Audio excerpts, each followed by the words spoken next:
ساری تعریف اللہ کے لیے ہے جس نے اپنے رسول کو ہدایت اور دین حق کے ساتھ بھیجا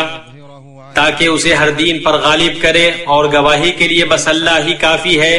جس نے اسلام کو آخری دین اور تمام ادیان کا نگہبان بنایا، اور حقیقت میں تو اللہ ہی حساب لینے والا کافی ہے۔ میں اس پاک ذات کی حمد بیان کرتا ہوں، اس کا شکر ادا کرتا ہوں اور اس کی تعریف اور تعظیم بیان کرتا ہوں۔ میں گواہی دیتا ہوں کہ اللہ کے علاوہ کوئی معبود نہیں، وہ یکتا ہے، اس کا کوئی شریک نہیں۔ اس نے اپنے لشکر کو غلبہ عطا کیا اور اپنے بندے کی مدد کی اور اکیلے کافروں کی جماعتوں کو مغلوب کیا۔ میں گواہی دیتا ہوں کہ محمد اللہ کے بندے اور اس کے رسول ہیں۔ آپ کے رب نے آپ کو ہدایت کے ساتھ خوشخبریاں سنانے والا، آگاہ کرنے والا اور اللہ کے حکم سے اس کی طرف بلانے والا اور روشن چراغ بنا کر بھیجا ہے۔ زمین آپ کے لیے لپیٹ دی گئی تو آپ نے اس کے مشرق و مغرب کو دیکھا، چنانچہ جو آپ نے دیکھا وہاں تک دین پہنچا، اور دین و رات جہاں تک پہنچتے ہیں یقیناً دین وہاں تک پہنچے گا۔ اللہ کا درود اور کثرت کے ساتھ لگاتار پے در پہ اور بہت زیادہ سلامتی نازل ہو آپ پر، آپ کے معزز سردار آل پر، آپ کے شریف اور رہنما اصحاب پر، اور حشر و قیامت کے دن تک اچھی طرح آپ کی پیروی کرنے والوں پر۔ اما بعد، اے لوگوں، میں اپنے نفس کو اور آپ لوگوں کو خفیہ و اعلانیہ اللہ کا تقوی اور خشیت اختیار کرنے کی وصیت کرتا ہوں۔ ایمان سنورنے اور آرزو کرنے کا نام نہیں ہے، بلکہ ایمان نام ہے اللہ کا ڈر و تقوی جو بندے کے دل میں جاگزی ہو، اور نام ہے اس کی حرام کردہ چیزوں اور خواہش نفس سے باز رہنے کا۔ جو شخص اللہ سے ڈرتا ہے اللہ اس کے لیے چھٹکارے کی شکل نکال دیتا ہے اور ایسی جگہ سے روزی دیتا ہے جس کا اسے گمان بھی نہ ہو۔ امت اسلام وہ اسباب جن کے ذریعے اللہ نے دین و اسلام کے لیے ہمیشگی اور بقا کا فیصلہ کیا ہے اور تحریف و تبدیلی سے اس کی صیانت و حفاظت کی ضمانت لی ہے، ان میں سے یہ ہے کہ اللہ سبحانہ تعالی نے اسے ثابت اصولوں، پختہ ارکان اور مضبوط محکمات پر قائم فرمایا ہے۔ یہ سب دین اسلام کے لیے اس بات کی ضامن ہے کہ وہ غالب، بلند اور جمے ہوئے پہاڑوں کی طرح باقی رہے، بلکہ اس سے بھی زیادہ مضبوط، باوجود اس کے کہ اس دین کو زمانے کی زیادتیوں اور دشمنوں کی جانب سے کینہ پرور کاوشوں کا سامنا رہا، جنہیں وہ اس مذہب کے خلاف استعمال کرتے ہیں تاکہ اسے منہدم کر دیں، اسے ٹکڑے ٹکڑے کر دیں، اس کی صورت بگاڑ دیں یا اسے پگھلا دیں اور ملیا میٹ کر دیں۔ یہ کوششیں طلوع اسلام سے لے کر اس حالیہ زمانہ تک ہو رہی ہیں جس میں دنیا اس زبردست فکری، ثقافتی اور میڈیائی کھلے پن کا مشاہدہ کر رہی ہے، جس سے حقیقت میں ایسی منفرد صورتحال پیدا ہو گئی ہے جو انسانی تاریخ میں کبھی ظاہر نہیں ہوئی، اور اس بھیانک کھلے پن اور تنوع نے ہزاروں مخالف افکار، انتہا پسندانہ آرا، مغربی اقدار اور باہری ثقافتوں کو مسلم سماج کے اندر داخل کرنے میں حصہ لیا، جس کا لوگوں کے عقل و قلوب پر ایسا اثر پڑا جس کا انکار نہیں کیا جا سکتا ہے، جس نے اپنے دروازے کا دونوں پٹ شبہات اور شہوات کے فتنے کے لیے کھول دیا کہ اس امت کو کھوکھلا کر دے تاکہ اس کو کمزور کرے اور اسے اس عظیم و معزز صفت سے الگ کرے جسے اللہ نے اسے اپنے قول میں متصف کیا ہے۔ تم بہترین امت ہو جو لوگوں کے لیے پیدا کی گئی ہے کہ تم نیک باتوں کا حکم کرتے ہو اور بری باتوں سے روکتے ہو اور اللہ تعالیٰ پر ایمان رکھتے ہو۔ اگر اہل کتاب بھی ایمان لاتے تو ان کے لیے بہتر تھا، ان میں ایمان والے بھی ہیں لیکن اکثر لوگ تو فاسق ہیں۔ امت کے لیے ممکن نہیں ہے کہ وہ آزمائش و پریشانیوں، کھلے پن کی منفی چیزوں اور افکار و تہذیب کی چیخنے والی موجوں سے تجاوز کرے اور ان ساری چیزوں سے بچے، مگر صرف اس طریقے سے کہ وہ اپنے دین کی بنیادوں، شریعت کے محکمات اور اسلام کے کلیات کبریٰ کی طرف پوری قوت اور سچائی کے ساتھ لوٹ آئے، جنہوں نے امت کو بچایا اور اس کے حدود کی پوری تاریخ میں درپیش تمام حملوں سے حفاظت کی۔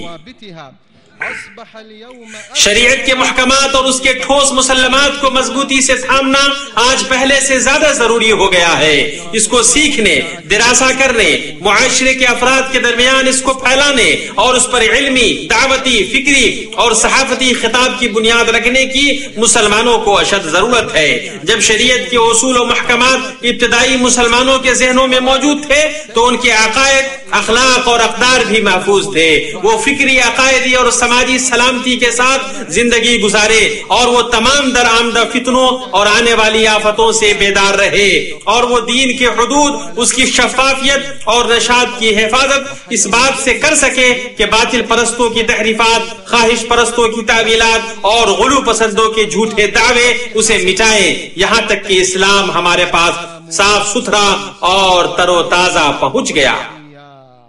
اے مسلمانوں، شریعت کے محکمات اور دین کی بنیادیں امت کے لیے اللہ کی توفیق اور حفاظت کے بعد محفوظ پناہ گاہ اور ناقابل تسخیر باڑ ہیں۔ یہ دونوں وحیوں کے نصوص سے ماخوذ ہیں، جس نے انہیں تھاما وہ ہرگز کبھی گمراہ نہیں ہوگا۔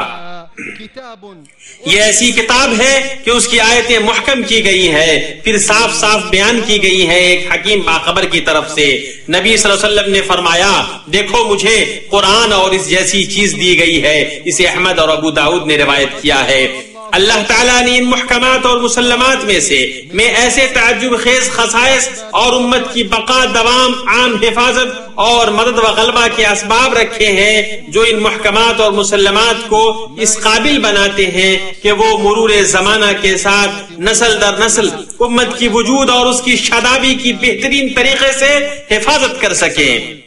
یہ محکمات اور بنیادیں ثابت اور رواں اور زندگی کے تمام پہلوؤں کو جامع ہیں۔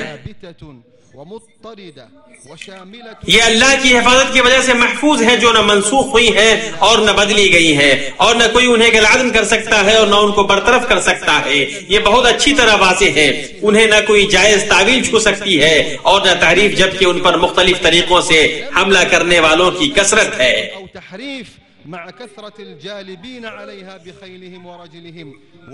یہ ایک قطعی دلیل ہے اور ایسا برہان ہے جو شبہ و انحراف کی بنیاد کی حجتوں کو مٹاتا ہے اور ان کے جھوٹ اور گمراہی کو ختم کرتا ہے۔ اس کی وجہ سے اکثر مسلمان شبہات اور شہوات کے خلاف ذاتی دفاع اور حفاظت پاتے ہیں،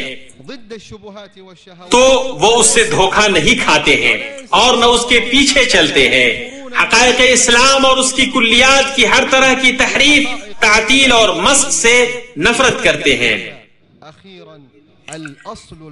بالآخر یہ وہ عظیم بنیاد یعنی شریعت کے محکمات ہیں جن کی طرف جزئیات و فروع اور اختلافی مسائل، شبہ پیدا کرنے والے نصوص یا وہ نصوص لوٹتے ہیں جن کا سمجھنا بعض لوگوں کے لیے ناممکن ہو، یا جن کا کچھ لوگ جن کے دلوں میں بیماری ہے اپنی خواہشوں کو ثابت کرنے کے لیے اور اپنی شہوات کو نکلوانے کے لیے غلط استعمال کرتے ہیں۔ یہی وہ منہج ربانی ہے جس کی طرف اللہ نے اپنی اس قول میں رہنمائی فرمائی ہے۔ وہی اللہ تعالیٰ ہے جس نے تجھ پر کتاب اتاری جس میں واضح مضبوط آیتیں ہیں جو اصل کتاب ہیں، اور بعض متشابہ آیتیں ہیں، بس جن کے دلوں میں کچی ہے وہ تو اس کو متشابہ آیتوں کے پیچھے لگ جاتے ہیں فتنے کی طلب اور ان کی مراد کی جستجو کے لیے، حالانکہ ان کی حقیقی مراد کو سوائے اللہ تعالیٰ کے کوئی نہیں جانتا۔ اور پختہ و مضبوط علم والے یہی کہتے ہیں کہ ہم تو ان پر ایمان لا چکے ہیں، یہ ہمارے رب کی طرف سے ہے، اور نصیحت تو صرف عقل مند حاصل کرتے ہیں۔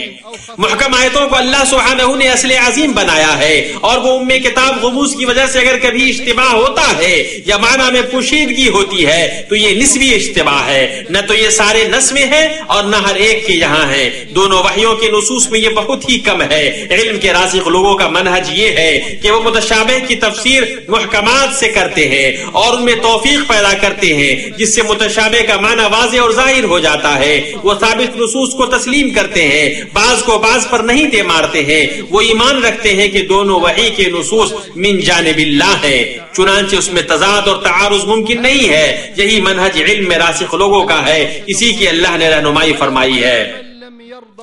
جو اس ربانی منہج سے راضی نہیں ہوا وہ ان خواہش پسندوں اور گمراہ لوگوں کے منہج پر چلے گا جو واضح مسلمات اور محکمات کو چھوڑ دیتے ہیں، اور وہ فتنے کی طلب اور ان کی باطل مراد کی جستجو کے لیے متشابہ آیتوں کے پیچھے لگے رہتے ہیں۔ اس نوی تنبیہ کو خلیفہ راشد عمر فاروق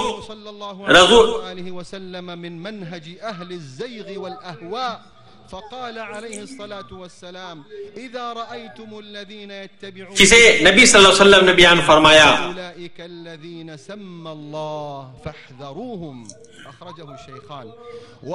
اور اسی نبوی تنبیہ کو خلیفہ راشد عمر فاروق رضی اللہ عنہ نے اختیار کیا کہ ان کے عہد میں ایک آدمی تھا جو دیدہ و دانستہ شبہات اور مغالطہ آمیز مسائل کو بھڑکاتا تھا تاکہ مسلمانوں کے درمیان فتنہ برپا کر سکے۔ چنانچہ اسے حضرت عمر نے بلایا اور اسے اس کے کرتوت کا اقرار کرایا، پھر اس کے سر پر کھجور کی ٹہنی سے مارا اور اسے مدینہ سے جلا وطن کر دیا، اور لوگوں کو حکم دیا کہ اس کے ساتھ کوئی نہ بیٹھے یہاں تک کہ وہ فتنہ بھڑکانے سے تائب ہو جائے۔ ایک مدت کے بعد یہ آدمی تائب ہو کر حضرت عمر کے پاس آیا اور کہا، اے امیر المومنین، میرے دماغ میں جو کچھ تھا وہ سب نکل گیا۔ اسے دارمی نے اپنی سنن میں روایت کیا ہے۔ امت اسلام شریعت کے محکمات اور مسلمات بہت زیادہ اور متنوع ہیں جو زندگی کے تمام گوشوں کو شامل ہے، اور یہ واضح دلیل ہے کہ اللہ نے اس امت اور اس کے دین پر کتنی توجہ دی ہے اور اس پر کتنا رحم کیا ہے، بئی طور کہ اس امت کو ایسے محکمات اور اصولوں کے مضبوط باڑ اور قلعوں سے گھیر دیا ہے جو اس کے دین کی حفاظت کریں۔ ان محکمات اور مسلمات کی مثالوں میں سے ایک اللہ کی عبادت کو لازم پکڑنا ہے، شرک کی تمام صورتوں کو حرام جاننا ہے۔ اللہ تعالیٰ اپنی ذات، ربوبیت، الوہیت اور اپنے اسماء و صفات میں یکتا ہے، اس جیسی کوئی چیز نہیں، وہ سننے اور دیکھنے والا ہے۔ دونوں وحیوں کی نصوص ایک مقدس حق ہے جو اختلاف یا انکار کو کبھی قبول نہیں کرتے۔ ان نصوص کو اسی طرح سمجھنا چاہیے جس طرح صحابہ نے اس کو سمجھا، جس سے اس بات کی تاکید ہوتی ہے کہ تلقی و استدلال کا مصدر اور شریعت سازی کا مصدر ایک ہے، اور یہ مطلق اللہ اور اس کے رسول کا حق ہے۔ محکمات میں اللہ کے رسول صلی اللہ علیہ وسلم کا قول ہے، جو کوئی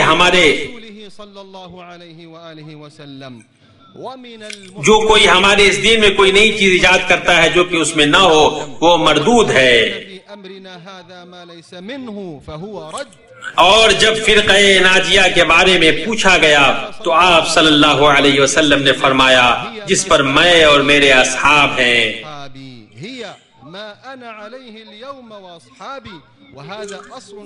اے مسلمانوں، یہ عظیم بنیاد ہے ہر اس بدعت اور نئی چیز کو رد کرنے میں جو نبی صلی اللہ علیہ وسلم اور آپ کے صحابہ کرام کے زمانے میں نہیں تھی، تو ایسی چیز کا اللہ کے دین میں کچھ بھی حصہ نہیں ہے۔ مسلمات میں سے یہ ہے کہ صحیح نقل کی معارض نہیں ہوتی ہے۔ رسول ناممکن چیزیں نہیں بلکہ معجزات لے کر آئے۔ حدیث احاد بذات خود عقائد اور احکام میں حجت ہے جو یقین کا فائدہ دیتی ہے۔ اجتہاد دین کے اصول اور قطعی امور میں نہیں ہے، اور نہ نص کے رہتے ہوئے قیاس ہے۔ معتبر مصلحت وہ ہے جس کی شہادت شریعت نے دی ہو اور وہ اس کے مقصود کے مخالف نہ ہو۔ فتویٰ اس کے معتبر لوگوں سے ہی قبول کیا جائے گا۔ ہر فتویٰ جو نص یا اجتماع کے مخالف ہو یا استدلال کیے جانے کے بدعی منہج سے ہو تو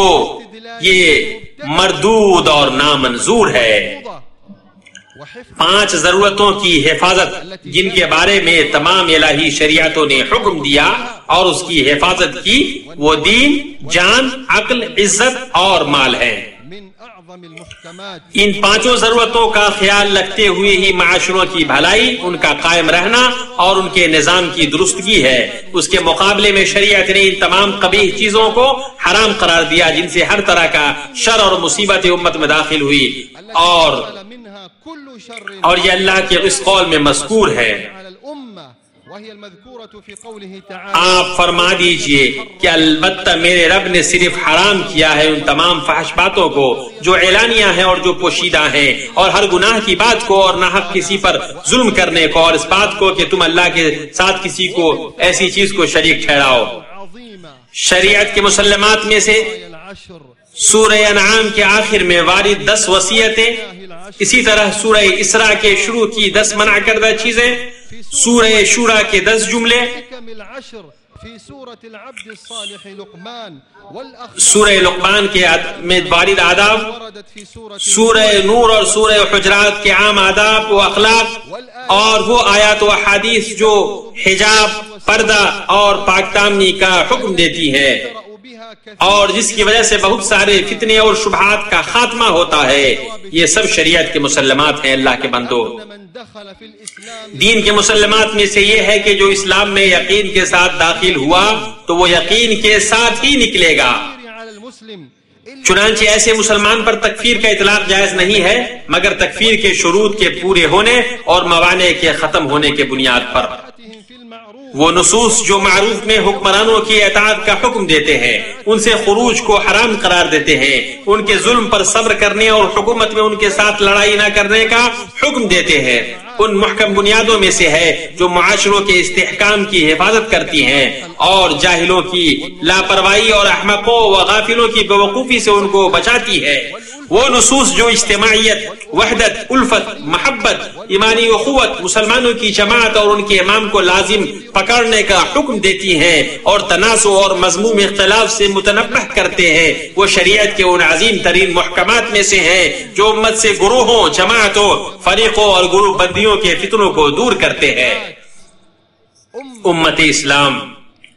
شریعت کے محکمات اتنے زیادہ ہیں کہ انہیں گنا نہیں جا سکتا ہے، اس لیے یہ اللہ سبحانہ کی اپنے بندے پر حجت اور اس کا وہ راستہ قرار پائے جو گمراہی سے بچاتا ہے اور بگاڑ سے حفاظت کرتا ہے۔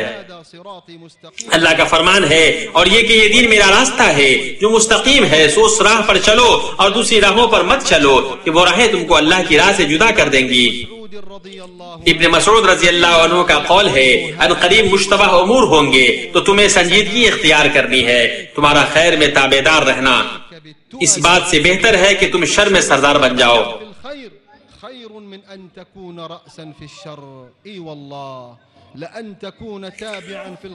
آپ خیر کے تابع رہیے۔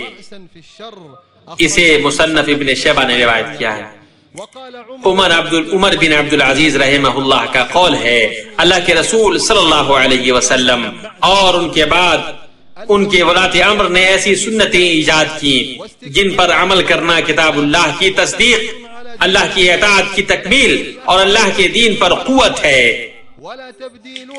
کسی کو بھی تغیر و تبدیلی کی اجازت نہیں ہے، اسی طرح نہیں ان چیزوں پر نظر ڈالنا ہے جو اس کی مخالفت کرتی ہیں۔ جس نے اس پر عمل کیا وہ ہدایت یاب ہے، جس نے اس کے ذریعے فتح حاصل کی وہ کامیاب ہے، اور جس نے ان کی مخالفت کی وہ مومنوں کی راہ کو چھوڑ کر دوسری راہ پر چلا، اور اللہ نے اسے ادھر ہی متوجہ کر دیا جدھر وہ خود متوجہ ہوا، اور پھر اسے دوزخ میں ڈال دے گا اور وہ پہنچنے کی بہت ہی بری جگہ ہے۔ اللہ تعالیٰ مجھے اور آپ کو قرآن کریم میں برکت عطا فرمائے اور ہم لوگوں کو اس بات کی آیت و حکمت سے فائدہ پہنچائے۔ آپ اللہ تعالیٰ سے مغفرت طلب کی۔ تمام تعریف اللہ کے لیے ہے جس نے اپنی تخلیق کو پختہ بنایا اور بغیر مثال کے پیدا فرمایا، اپنی کتاب و شریعت کو محکم بنایا۔ درود و سلام نازل ہو عظیم سردار معزز رسول پر جنہوں نے کوئی خیر نہیں چھوڑا مگر اس کو واضح کر دیا اور کوئی شر نہیں چھوڑا مگر اس سے ڈرا دیا۔ درود و سلام نازل ہو ان کی آل و اصحاب پر جو ہدایت کے ستارے اور اندھیرے کے چراغ ہیں، اور اچھی طرح ان کی پیروی کرنے والوں پر جب تک صبح نمودار ہوتی رہے اور بارش برستی رہے۔ اما بعد، اے مسلمانوں، شریعت کے محکمات پر جمع ہونا، ان کی طرف بلانا، بچوں کو بڑے ہونے سے پہلے ان پر تربیت دینا، لوگوں کو ان کے تفقہ اور انہیں مضبوطی سے تھامنے پر ابھارنا، وہ آج تمام علماء، دعات، اساتذہ، مربین اور وہ سب جو تمام علماء، دعات، اساتذہ، مربین اور وہ سب جو ہر طرح کے وسائل میں رہنمائی کے ممبر پر براجمان ہیں پر موجودہ زمانے کی ذمہ داری ہے۔ امت آج اپنے عقیدہ، فکر، ثقافت اور شناخت پر حملہ اور جارحیت کا سامنا کر رہی ہے۔ جس کا سامنا پہلے نہیں ہوا۔ یہ مسلمات اور بنیادیں جب دلوں اور عقلوں میں راسخ ہو جائے اور ان پر نئی نسل کی نشو نما ہو تو یہ عظیم ترین اسباب میں سے ہے جو امت کی شناخت کے ضائع ہونے، صحیح رہنمائی کے فقدان اور انسانوں کی خواہشات اور چاہتوں کے درمیان ٹامک ٹوئیاں مارنے سے حفاظت کرتے ہیں، اور تلقی و استدلال میں کھلواڑ کرنے والوں اور فساد مچانے والوں کے کھلواڑ سے اس کے عقیدہ اور اصولوں کا تحفظ کرتے ہیں۔ اور اس میں کوئی شک نہیں کہ شریعت کے مسلمات امت کے افراد کے درمیان عقیدہ، فکر، نفسیات اور سماجیات سے متعلق امن کے حصول میں عظیم ترین وسائل میں سے ہیں، کیونکہ وہ اپنے اندر وضاحت، دلیل، اطمینان، سکینت، الفت و محبت اور اجتماعیت کی ایسی خصوصیت سموئے ہوئے ہے جو اللہ کے حکم سے بعثت نبوی کے مقاصد، شریعت سازی کے اثرات اور اہداف پورا کرنے کی ضامن ہے۔ نبی صلی اللہ علیہ وسلم آسان حنفیت اور محکم شریعت کے ساتھ بھیجے گئے تاکہ آپ درست اخلاق، اچھے آداب اور مروت کی تکمیل کریں۔ اور یہ دین آسان ہے، کوئی بھی اس دین کے ساتھ تشدد برتے گا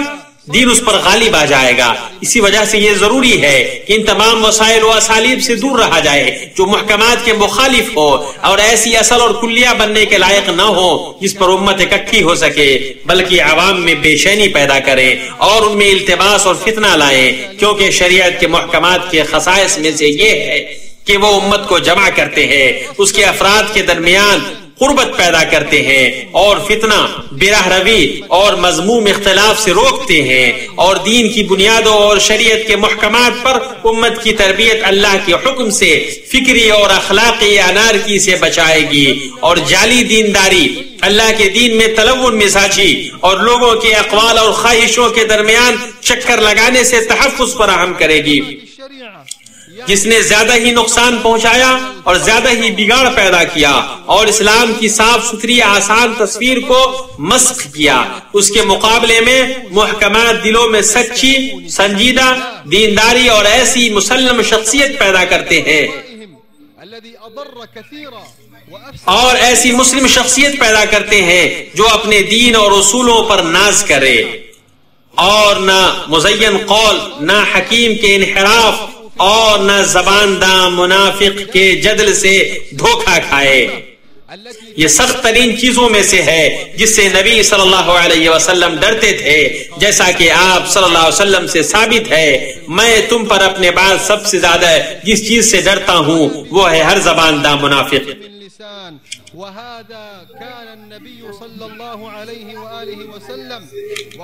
میں تم پر اپنے بعد سب سے زیادہ جس چیز سے ڈرتا ہوں وہ ہے ہر زبان داں منافق۔ اسے طبرانی نے معجم کبیر و باہقی نے شعب الایمان میں روایت کیا ہے۔ اے مسلمانوں، ان محکمات اور مسلمات کو مضبوطی سے تھام لو،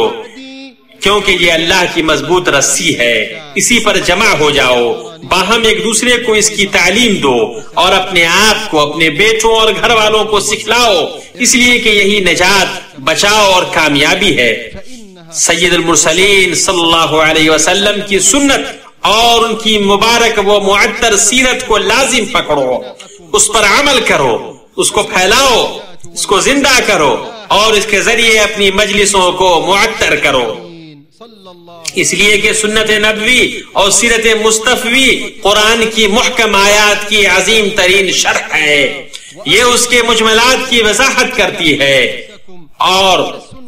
اور اس کے مقاصد کی تشریح کرتی ہے، مطلق کو مقید کرتی ہے۔ تم نفع بخش علم کو لازم پکڑو اور وہ علم اللہ اور اس کے حکم کا علم ہے، اور تم بدعت، تشدد اور تعمق سے بچو اور پرانے معاملہ اور اس پہلے طریقے کو لازم پکڑو جو وسطیت، اعتدال اور آسانی پر قائم ہے۔ تم صحابہ کی فقہ اور ان کے علوم کو لازم پکڑو،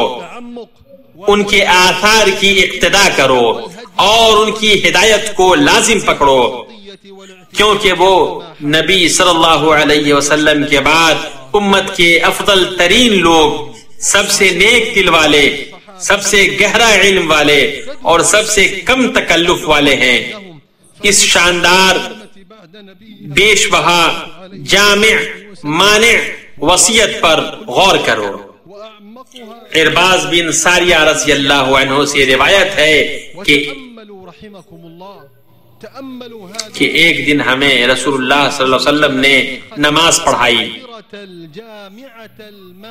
پھر ہماری طرف متوجہ ہوئے اور ہمیں بلیغ نصیحت کی جس سے آنکھیں اشکبار ہو گئیں اور دل کانپ گئے۔ پھر ہم لوگوں نے عرض کیا، اے اللہ کے رسول، یہ تو کسی رخصت کرنے والے کسی نصیحت ہے، تو آپ ہمیں کیا وصیحت فرما رہے ہیں؟ آپ صلی اللہ علیہ وسلم نے فرمایا، میں تمہیں اللہ سے ڈرنے، امیر کی بات سننے اور اس کی اطاعت کرنے کی وصیت کرتا ہوں، خواہ وہ کوئی حبشی غلام ہی کیوں نہ ہو، اس لیے کہ جو میرے بعد تم میں سے زندہ رہے گا عن قریب وہ بہت سے اختلافات دیکھے گا، تو تم میری سنت اور ہدایت یافتہ خلفائے راشدین کی سنت کو لازم پکڑنا، تم اس سے چمٹ جانا اور اسے دانتوں سے مضبوط پکڑ لینا، اور دین میں نکالی گئی نئی باتوں سے بچتے رہنا، اس لیے کہ ہر نئی بات بدعت ہے اور ہر بدعت گمراہی ہے۔ اسے سنن نبی داؤد اور ترمذی اور ابن ماجہ نے صحیح سند سے روایت کیا ہے۔ درود و سلام بھیجیے ہم لوگوں کے سردار اور حبیب اللہ کے رسول صلی اللہ علیہ وسلم پر، اس لیے کہ اللہ نے ہمیں ان پر درود و سلام بھیجنے کا حکم دیا ہے، جیسا کہ اس نے اپنی محکم کتاب کے اندر بیان فرمایا ہے۔ اللہ تعالیٰ اور اس کے فرشتے اس نبی پر رحمت بھیجتے ہیں، اے ایمان والو تم بھی ان پر درود بھیجو اور خوب سلام بھیجتے رہا کرو۔ آپ صلی اللہ علیہ وسلم پر ایک بار درود جو بھیجے گا، اس کی وجہ سے اس کی 10 نیکیاں لکھی جاتی ہیں، اس کے 10 درجات بلند کیے جاتے ہیں، اس کے 10 گناہوں کو مٹا دیا جاتا ہے، اور اس پر اسی طرح درود و سلام لوٹایا جاتا ہے۔ اے اللہ چاروں خلفاء پہ درود و سلام نازل ہو، اے اللہ اسلام اور مسلمانوں کی عزت عطا فرما اور شرک اور مشرکوں کو ذلیل کر، آمین۔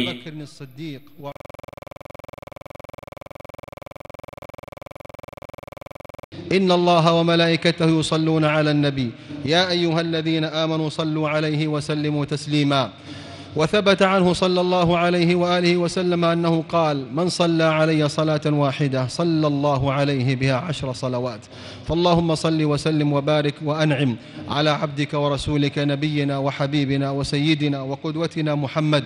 وعلى آله وأزواجه وذرياته وصحابته الكرام، وخص منهم أبا بكر الصديق وعمر الفاروق وعثمان ذا النورين وعليا أبا الحسنين والتابعين لهم بإحسان إلى يوم الدين. اللهم أعز الإسلام والمسلمين، اللهم أعز الإسلام والمسلمين وأذل الشرك والمشركين. اللهم انصر إخواننا المسلمين المستضعفين في كل مكان، اللهم انصرهم في فلسطين، اللهم انصرهم في بيت المقدس وأكناف بيت المقدس. اللهم عليك باليهود المحتلين الغاصبين، اللهم عليك باليهود المحتلين الغاصبين، أرنا فيهم عجائب قدرتك واقتلهم بددا واحصم عددا بقوتك يا قوي يا عزيز. اللهم انصر إخواننا المسلمين المستضعفين في سوريا وفي العراق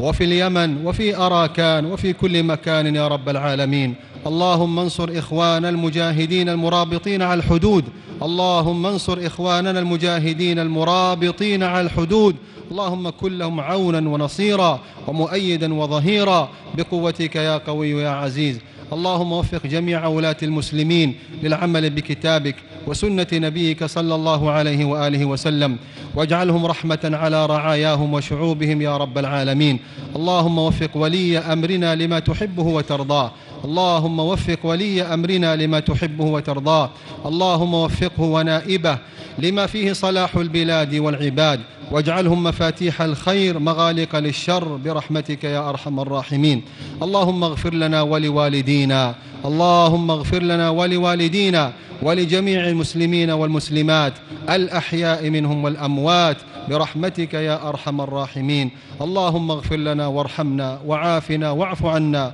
وارزقنا واجبرنا وارفعنا ولا تضعنا وأكرمنا ولا تهنا وأعطنا ولا تحرمنا وزدنا ولا تنقصنا وآثرنا ولا تؤثر علينا وكن معنا ولا تكن علينا وانصرنا ولا تنصر علينا. اللهم انصرنا على من ظلمنا، اللهم انصرنا على من عادانا، اللهم انصرنا على من بغى علينا، اللهم لا تشمت بنا عدوا ولا حاسدا، اللهم لا تشمت بنا عدوا ولا حاسدا. ربنا تقبل توبتنا واغسل حوبتنا واهد قلوبنا وثبت حجتنا وسدد ألسنتنا واسلل سخائم صدورنا برحمتك يا أرحم الراحمين. وصلى الله وسلم وبارك على نبينا وحبيبنا محمد وعلى آله وصحبه أجمعين.